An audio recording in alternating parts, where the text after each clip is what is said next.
What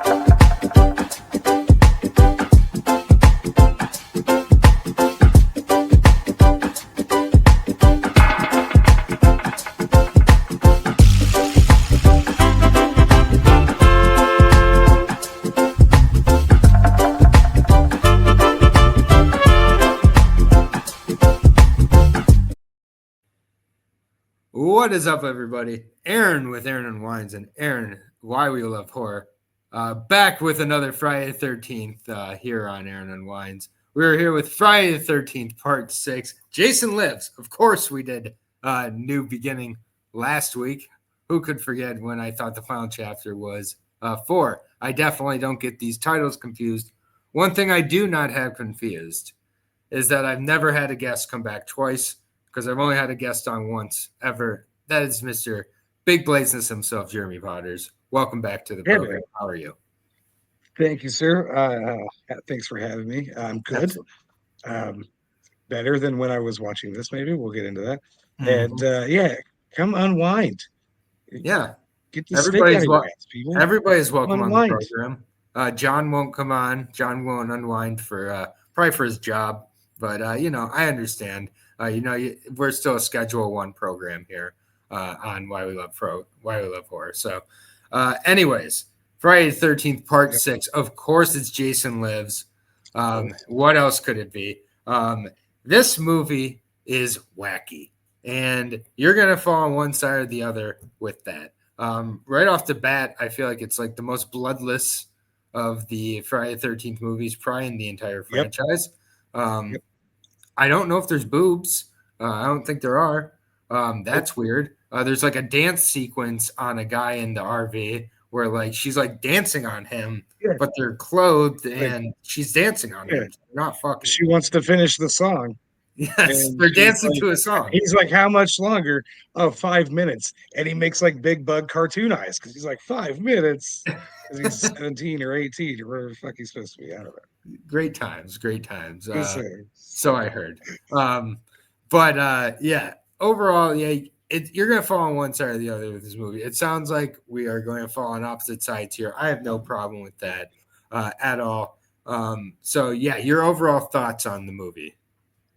I think I don't rank things, and I don't do like top 10s and stuff because I can't do that. But if I did, this would definitely fall in like the top 10 dumbest movies I've ever seen. Okay. It makes me so mad. It made me so mad the first time I accidentally watched it as like a 14-year-old when you should like this. I hate it. I was like, oh, this is dumb. Like bringing him back because he's like, I killed Jason, but now I'm not sure. So I'm gonna go dig him up. And they go to the graveyard. It's the thing that sets it off. There's a headstone that says Jason Voorhees. Hang on. Because they don't know which grave it is, but luckily it was marked because somebody bought Jason a headstone. And like that piece of logic just fucks me up for the rest of the movie. I think the Evil Bong movies broke my brain a little bit to start with. Watching all of those was a blunt force trauma I might never recover from. Because every time I have a bad movie, I'm like, yeah, but I mean, it could be sets and like there's a script that was written on paper with pen and so but I get it. This is not like a great movie. It's a great time. And like I really look at all the death scenes as vignettes almost as opposed to a movie. Like it really is perfect for unwinding too, because you can tune in at any point in the movie and you're not exactly lost. You can be at the end and it's a 5-minute movie. You can tune in at the beginning and it's an 86-minute movie. You can tune in the middle right around the speed question mark scene, which with the speed sign question mark. Why is that there? I don't know. Because it's funny. Sure. Like, why is she driving away from her father, who's a cop, and then he stops her with the gun? Is he going to shoot her? Like, she stops the car, and it's just like there's all sorts of just hijinks that ensue. Bad shit. Yeah. And it was like very bloodless. I will give it that for a Friday the 13th movie.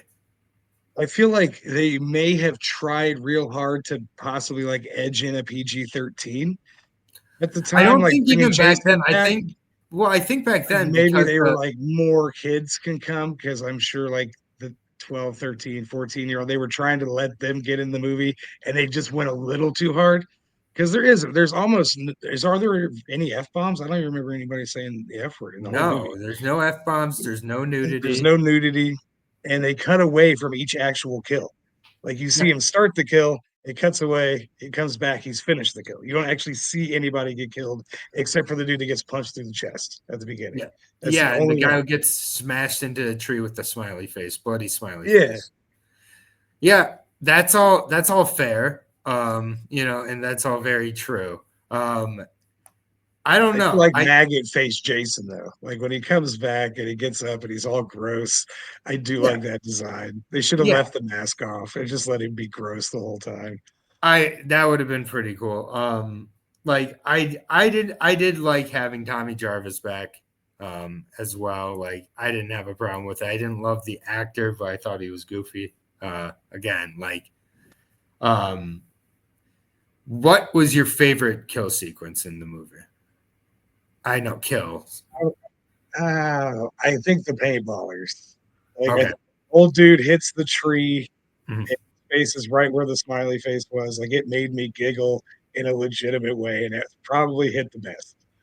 It's like, Yeah. okay, I could watch him just kill paintball people all day. I don't know why he's got to go back to camp. Like, why didn't we just stay here? But yeah, Yeah, that's can't probably my favorite scene because it's so stupid and goofy and obviously intentionally goofy. Like that part is not accidentally goofy. It's obvious that they went and got like improvers to jump in and right. pretend to get killed. Like, so it's fine. Yeah.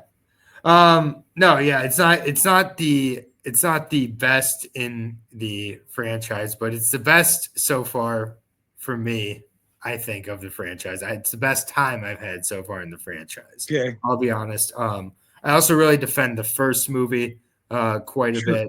I think the first movie is probably number two for me, if I had to, but I wouldn't be able to rank the rest of them. I hardly am able to remember the titles of the rest of them. They're all the same. Yeah, they all are the same till we go to space. It seems like. I really like the RV scene. That is my favorite scene in the movie. Like when she's in the back after they've had their dance, and she's in the bathroom, and he just like superimposes her face through the metal. It's so stupid, It's pretty good. and it's Yeah, pretty good. And he's just like rocking out to the song. He's just like, "Oh, the song's so good," and he just stabs him in yeah. the side of the head. I think we do see that kill as well. So. I don't think they cut Oh, away. there's a cut. There's Oh, a is cut there in a it. cut? Yep. Okay. Yep. All Yep. right. Well, either Oh, I way, forgot. yeah. There's one real actor in this movie, and he's there for about 45 seconds. When Tony Goldwyn Oh yeah. shows up in the bug with Yeah. his Exactly. girlfriend, he's like, "Yeah, just run him over." Oh, Hmm. he's not gonna move. Okay, I'm just gonna go shoot this random dude in the street. Yeah. And There then you go. you see, like he does the bit and throws him. I did laugh because you just see a body fly, like you just see Yeah. a mannequin fly Exactly. through the air. And the fun in this movie is more fun than the ones before, I think. But Yes. I think later on, they're so bad later on that they offer that other kind of Good entertainment. So tell. yeah, I get this falls like right in the middle, like you said. It's going to be one way or the other if you enjoy Mhm. it or not. Yeah. Absolutely. Anything else you want to cover on before we roll to our Uh, it, beautiful oh, ratings? it looks good. I'll give it a compliment. It's a good looking film. Yeah. Like, yeah, and a lot of Alice Cooper. So Yes, a lot plus of great points. music throughout this Yeah, movie. The credit song is amazing as well for yeah. this. It always is, but I think this is the best credit song. So you end on a high note. And, like the way that Jason's killed in this one is that Tommy reads a bunch of occult books, and then he decides that the way to kill him is to wrap chains around him and then hit him with a rudder in the face a bunch. And Yep. believe it or not, he comes back because Jason has gills. So that's great. Yeah. Let's go ahead and roll that beautiful rating footage. We'll do the standard and, of course, the enhanced. All right, you're our guest, Mr. Blazeness, so I'll let you give your rating for videotapes first. This is if you have no enhancements and you're just watching this movie as a movie. Like so like when I watch this at work, yeah, unfortunately. Yes. Yeah, it's I'll give it two. Like there's a couple fun kills. It's a very good looking movie. It's very crisp. Whatever restoration they did for the HD looks great. Yeah. And again, Alice Cooper gets his own videotape. So. All right. Well, I was never bored in this one. So for me, it is a solid 4 videotape. So I'm going to double my partner here. I just think that he hit what he was going for. And I think that there were some restraints with the 80s, whether he was trying to get a PG-13 rating or it was like such an overreaction to violence and like slashers at that point that he had to temper it back. I feel like within those parameters, he made a movie where it kept that tone kind of throughout, which is hard to do, and it was fun. I was never bored. I enjoyed it. I liked all the characters. So I'm going to head it an overrated at a 4. It's my favorite so far in the series. Our enhanced rating now, the special of the Aaron Unwinds. This is hypothetically you decide to get, you're unwinding and you put this one on, Jeremy, or you suggest this for like a bunch of people as they're chilling together. Like that's what it's for. Yeah, this is for people hanging out, friends, goofing off, right?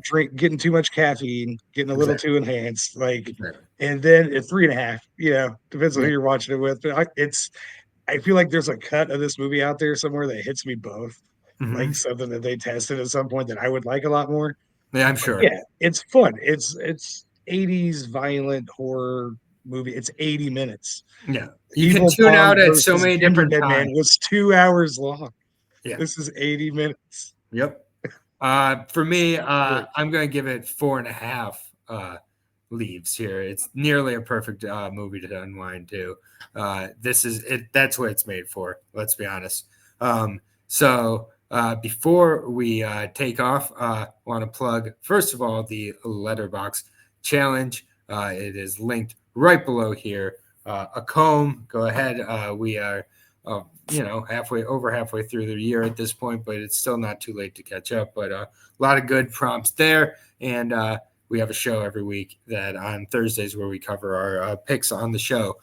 Speaking of the week, Sundays, Why We Love Horror TV. We're covering Dexter Resurrection. Mondays, John versus with John and Will. They cover a movie of their choice each week. Tuesdays, the star of the channel, Why Liv Loves Horror. She works when she wants to, and you show up no matter what. Wednesdays, Aaron Unwinds. If you're here, thank you, and appreciate the support. And we'll continue on the Friday the 13th franchise, as I definitely don't forget the titles. Thursday, the Why We Love Horror Letterboxd Challenge watch-along show.